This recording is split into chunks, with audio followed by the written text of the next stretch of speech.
आपण पाहताय महाराष्ट्र खबर न्यूज। या बातमीचे प्रायोजक आहेत Shri Ganesh jewellers and Saraf production Pune. जीवनसाथी.com या संकेतस्थळाच्या माध्यमातून ओळख झाल्यानंतर लग्नाचे आमिष दाखवून भेटण्याच्या बहाण्याने तरुणीच्या घरी येऊन बलात्कार करणाऱ्या तरुणाविरुद्ध गुन्हा दाखल करण्यात आला आहे। तरुणीने लग्नाबाबत विचारणा केल्यानंतर लग्न करण्यास नकार देऊन फसवणूक केल्याचा प्रकार घडला आहे। हा प्रकार मे या कालावधीमध्ये पीडित तरुणीच्या राहत्या घरी घडला।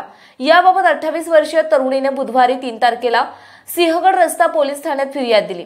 त्यानुसार सुदर्शन शिंगाटे याच्या विरुद्ध गुन्हा दाखल करण्यात आलाय। पोलिसांनी दिलेल्या माहितीनुसार पीडित तरुणी आणि आरोपी यांची जानेवारीमध्ये जीवनसाथी.com या संकेतस्थळाच्या माध्यमातून ओळख झाली।